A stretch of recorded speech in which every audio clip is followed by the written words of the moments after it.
The year is 1998, and the gaming world is about to change forever. Metal Gear Solid, a game that redefines storytelling in gaming, is about to hit the shelves. But before we dive into this thrilling journey, let us take a moment to appreciate the incredible impact that this series has had on the gaming industry and pop culture as a whole. In today's video, we'll be doing a deep dive into the legacy of this series and discussing the reasons why it is so much more than just a game. So stay tuned, because I'm about to show you the top 10 insane facts about Metal Gear that will blow your mind. At Note 10, we have Metal Gear isn't just a game, it's a cinematic experience. From the first entry in the series, the team worked hard to integrate long cinematic cutscenes that advanced the plot and drew players deeper into the story. These scenes weren't just for show. They helped establish the game's central themes and provided crucial context for the missions that players were about to embark on. Number 9. Hideo Kojima's early struggles. Before becoming the visionary creator of Metal Gear, Hideo Kojima had humble beginnings at Konami. When he first joined the company in 1986, he was just another young game designer trying to make his mark.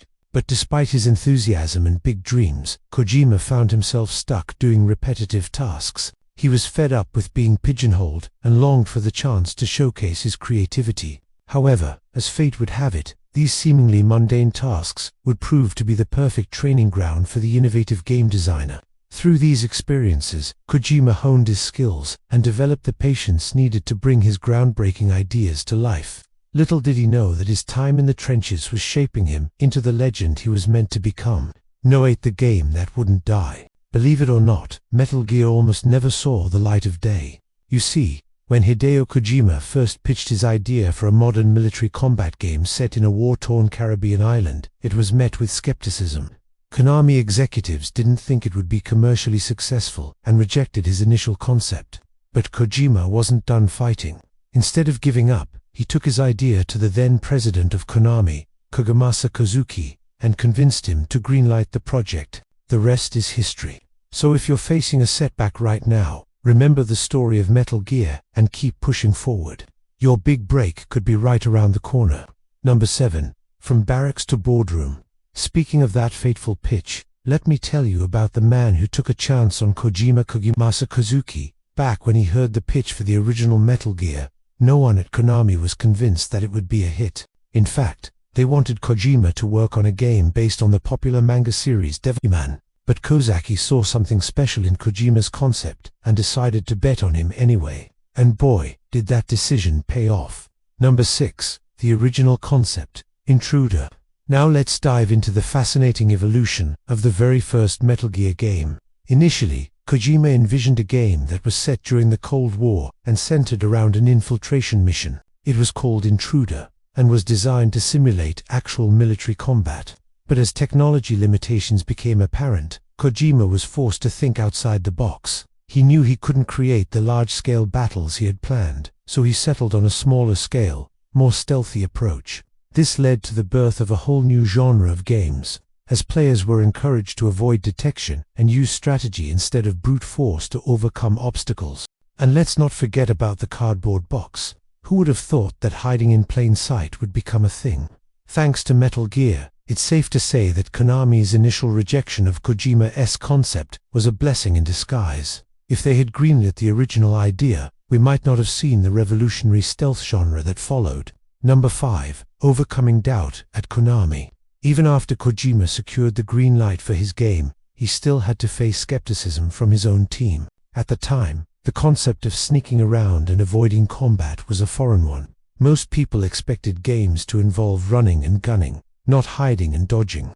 In fact, the senior producer of the game, Yoshitaka Koizumi, was so doubtful that he gave Hideo Kojima a 70% chance of failure. But Kojima was undeterred. He knew that he was onto something special and was determined to prove the naysayers wrong. With the release of the game, he not only silenced his critics, but also created a new standard for stealth games everywhere. Number 4. Influences from cinema. There's no denying that Metal Gear Solid has some serious cinematic flair. The storytelling is top-notch, the cutscenes are immersive, and the soundtrack is just epic. But what many people don't realize is that this was a deliberate choice by Hideo Kojima. He was a huge fan of movies like 2001: A Space Odyssey, and he wanted to create a game that had the same kind of impact. In fact, you can see the influence of 2001, A Space Odyssey, in the first Metal Gear Solid game. One of the levels takes place in a space station, and there's even a reference to the film in the canonical ending. Kojima wanted players to feel like they were watching a movie, not playing a game, and he succeeded. Number 3. Meryl Silverberg. As I mentioned earlier, one of the most iconic characters in the entire Metal Gear franchise is Meryl Silverberg. But what a lot of people don't know is that she actually made her first appearance in Kojima's earlier game, Polysonauts. Not only does Meryl share the same name, appearance and voice actress as her later Metal Gear counterpart, but she also has the same last name as Naomi Hunter, another major character in the franchise. This is just one example of how Kojima likes to connect his different games together, creating a sort of shared universe that spans multiple titles.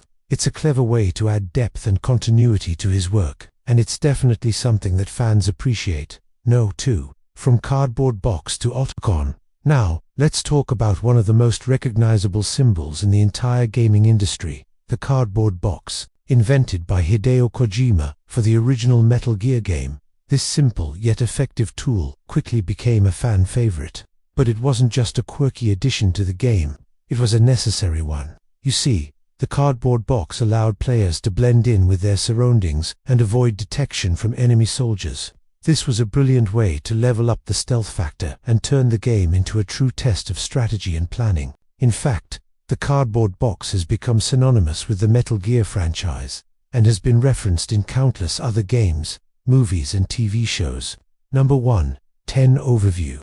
I've given you a glimpse into the amazing world of Metal Gear. We've covered everything from its surprising origins to its cinematic touches, and the mastermind behind it all, Hideo Kojima. But there's still so much more to explore in this vast universe. Each game in the series brings something new to the table, whether it's a deeper look into the story, new gameplay elements, or even more iconic characters.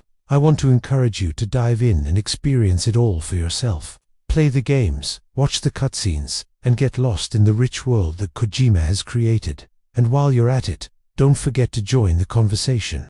Share your thoughts, theories, and favorite moments with other fans. After all, what's a great story without its audience to share it? So go forth, dear viewer, and immerse yourself in the world of Metal Gear. You won't regret it.